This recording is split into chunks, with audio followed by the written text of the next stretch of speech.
Shalom, selamat pagi jemaat dikasih Tuhan.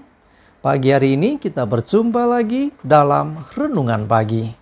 Mari pagi ini saya mengajak kita semua untuk kembali merenungkan firman Tuhan. Supaya dengan melalui kebenaran firman Tuhan, hidup kita akan terus dibangun. Dan kita pun akan semakin bertumbuh, diteguhkan dan dikuatkan dalam iman dan pengharapan. Firman Tuhan adalah kebenaran. Firman Tuhan sumber kekuatan bagi hidup kita. Firman Tuhan pedoman dan penolong bagi kita semua. Dan bahkan firman Tuhan jugalah yang akan senantiasa menuntun kita dan menerangi setiap langkah hidup kita. Mari jemaat dikasih Tuhan. Sebelum kita merenungkan firman Tuhan pagi hari ini, mari bersama-sama kita akan berdoa terlebih dahulu. Bapa di surga, kami datang ke hadirat-Mu. Kami naikkan segala puji syukur kepadamu ya Tuhan, atas segala kebaikan-Mu di dalam hidup kami. Sungguh kami mengucap syukur kepadamu, atas begitu besar kasih setia-Mu ya Tuhan. Begitu besar rahmat dan anugerah-Mu, segala berkat dan kemurahan-Mu, perlindungan-Mu, penyertaan-Mu, pertolongan-Mu, dan juga pemeliharaan-Mu atas seluruh hidup kami. Terima kasih ya Tuhan. Pagi hari ini kami mau merenungkan firman-Mu. Mari Tuhan, singkapkan dan nyatakan kebenaran firman-Mu. Dan Roh Kudus, urapilah kami ya Tuhan, sehingga kami bisa menangkap apa yang menjadi pesan Tuhan bagi setiap kami. Dan kami mengerti akan kehendak-Mu, serta melakukan kebenaran firman-Mu di dalam hidup kami. Terima kasih ya Tuhan. Di dalam nama Tuhan Yesus, kami bersyukur dan berdoa. Amin.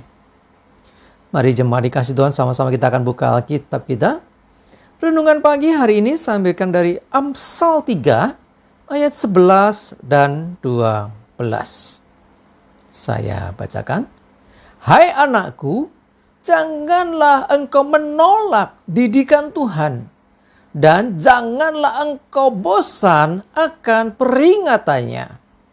Karena Tuhan memberi ajaran kepada yang dikasihinya, seperti seorang ayah kepada anak yang disayangi.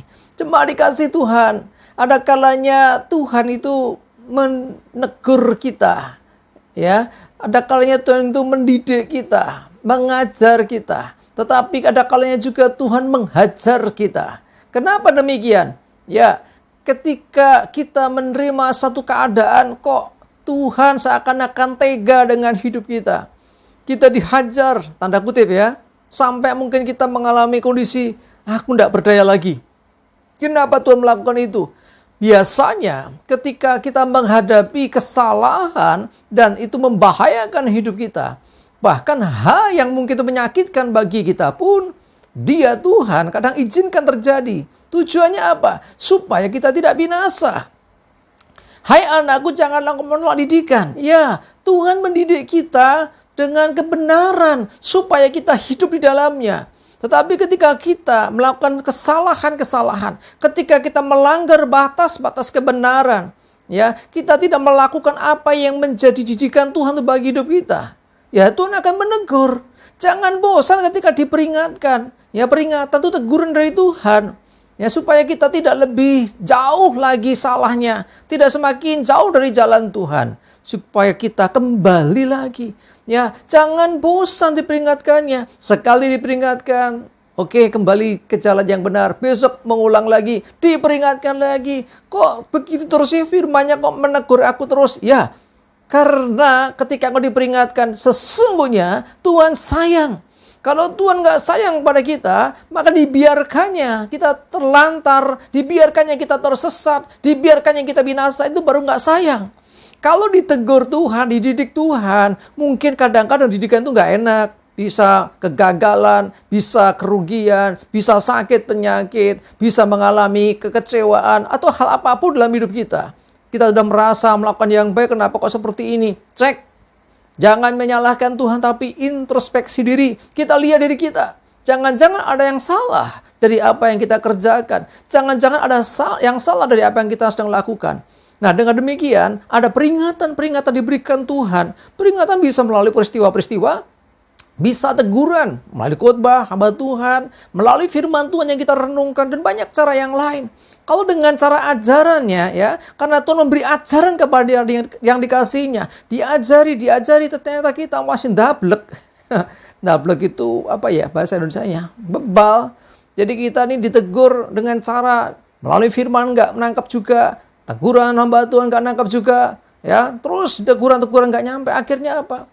Hajaran. Diajar nggak bisa, dihajarlah akhirnya. Diizinkan masalah, diizinkan ya kegagalan, diizinkan sakit dan sebagainya. Bisa saja itu bagian dari peringatan Tuhan untuk kita. Supaya kita sadar, supaya kita bertobat dan kembali lagi kepada Tuhan. Kembali kepada jalan Tuhan. Supaya kita tidak semakin jauh meninggalkan Tuhan. Supaya kita tidak semakin jauh tersesat. Supaya kita tidak binasa. Tujuan Tuhan itu. Perhatikan. Setiap ajaran diberikan. Setiap teguran diberikan. Setiap peringatan dan didikan diberikan. Itu sesungguhnya untuk menyelamatkan kita. Karena Tuhan mengasihi seperti seorang ayah kepada anaknya. Ya, seorang ayah kepada anak mengasihi. Walaupun kadang-kadang juga anak ini yang tidak mengerti. Kadang-kadang juga tetap didisiplin. Ya, kadang-kadang harus ada didikan yang lebih keras. Kalau dengan didikan lembut tidak bisa, lebih keras. Sekali lagi, didikan sekeras apapun tujuannya menyelamatkan, bukan untuk menyakiti. Ya, karena Tuhan sayang kepada kita. Bahkan kita ini disebut anak-anaknya.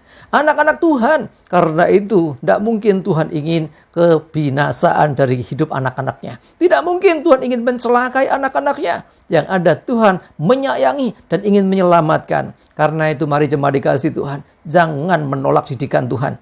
Ya, jangan menolak setiap didikan firman Tuhan yang engkau dengar. Dan janganlah engkau bosan diperingatkan. Ya, ditegur sekali, 2 kali, 3 kali. Biasanya kalau udah berkali-kali, lanjutannya nanti akan ada yang namanya dihajar. Firman Tuhan mengatakan kan, tidak mungkin ya kalau bapak sayang ke anak nggak menghajar atau menyesah ya dan sebagainya. Intinya sekali lagi tujuan dari semua itu dilakukan supaya kita bertobat, supaya kita tidak tersesat, supaya kita tidak binasa, tetapi kita kembali ke jalan Tuhan dan hidup dalam kebenaran. Amin. Kita berdoa. Tuhan, terima kasih teguran firman-Mu ini biarlah mengingatkan kami, membuat kami sadar bahwa setiap didikan Tuhan, ajaran Tuhan, teguran, peringatan Tuhan tujuannya baik. Buat kami menyadari hari ini ya Tuhan, supaya kami nggak salah paham ketika kami mengalami hal yang mungkin tidak mengenakan, mungkin menyakitkan, mungkin menyedihkan. Tapi biarlah kami sadar bahwa semua itu diizinkan Tuhan, supaya kami kembali ke jalan yang benar, supaya kami tidak semakin menuju kebinasaan, tetapi kami terselamatkan. Kami mau terbuka dengan didikan-Mu ya Tuhan. Kami tidak akan bosan-bosan mendengarkan Engkau, dan kami mau selalu Engkau yang menuntun kami dalam kebenaran. Terima kasih, kami bersyukur. Hari ini kami serahkan hidup kami dalam tuntunan Tuhan. Jauhkan celaka mara bahaya. Damai sejahtera, berkat, kesehatan, kekuatan, penyertaan, dan pertolongan Tuhan menyertai kami semua. Dalam nama Tuhan Yesus kami bersyukur dan berdoa. Amin. Mari jemaat dikasih Tuhan, tetap semangat, maju terus dalam iman dan pengharapan. Selamat beraktivitas, Tuhan Yesus memberkati kita semua. Amin.